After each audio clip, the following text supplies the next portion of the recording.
রাজবাড়ী সদর উপজেলার উরাকান্দা ফুটবল মাঠে বরাট ইউনিয়ন বিএনপির আয়োজনে বিশাল জনসভা অনুষ্ঠিত হয়েছে।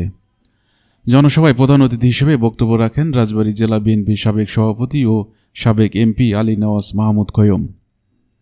বরাট ইউনিয়ন বিএনপির সভাপতি ও ইউপি চেয়ারম্যান কাজী শামসুদ্দিনের সভাপতিত্বে অন্যান্যের মধ্যে জেলা বিএনপির আহ্বায়ক নঈম আনসারী, সদর উপজেলা বিএনপির সাবেক সাধারণ সম্পাদক কে এ সবুজ শাহিন, জেলা যুব দলের আহ্বায়ক খায়রুল আনাম বকুল, সদর উপজেলা যুব দলের আহ্বায়ক আবদুল্লাহ আল মামুন সম্রাট, জেলা মহিলা দলের সিনিয়র সহ সভাপতি ফারজানা আলম ডেইজি সহ অনেকেই বক্তব্য রাখেন।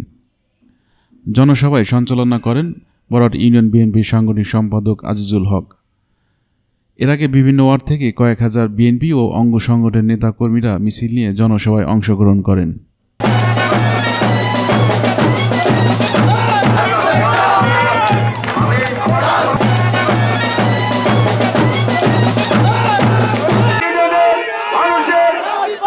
জনসভায় আলী নওয়াজ মাহমুদ খৈয়ম বলেন, এখান থেকে আমাদের শিক্ষা নিতে হবে। অত্যাচার করে, অনাচার করে ক্ষমতায় টিকে থাকা যায় না। অত্যাচার করে, অনাচার করে যদি ক্ষমতায় টিকে থাকতে চান, তার পরিণতি বড় ভয়াবহ হয়। মানুষ ইতিহাস থেকে শিক্ষা নিতে চায় না, কেউ পিছনের দিকে ফিরতে চায় না।